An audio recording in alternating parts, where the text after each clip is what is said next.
we're seeing the markets, S&P 500 and the Dow reach fresh record highs. Is there too much complacency in the market? And you talk about impending asset bubbles. Are we in a bubble now?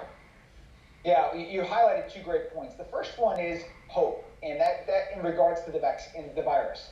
Hope that we will get more of the world vaccinated, and that will push cases down, and that we're doing this in a fast enough period that there aren't variants of the virus that are going to spread that causes this the whole thing to prolong longer than we all want this to be, right? So that's the hope that I'm baking in, that we will get vaccinated fast enough to start cutting the cases down sooner rather than later. Well, long story short, the virus had zero impact on the global market. With the Biden tax hike. That's it. Biden has been very specific about raising the corporate tax rate from 21% to 28%.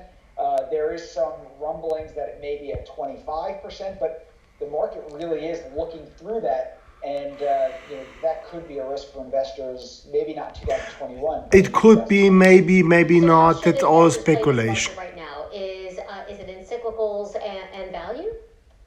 Yeah. Well, I think you want to be diversified. I think what we've seen over the past five or 6 months. You always want to be diversified. Outperform growth.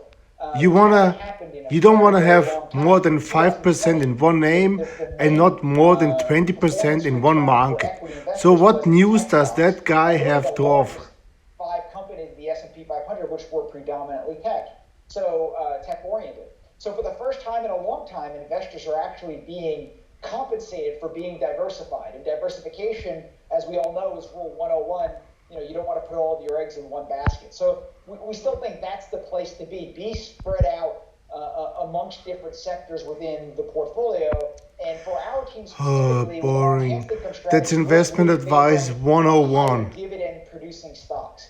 We do think that investors are not getting compensated in the bond market for the risk they're taking on to try to find income. So you have to find income for your portfolio in other ways, and we think higher dividend-paying stocks are really the place to be in what's still a low-yield environment. Goodbye. Great.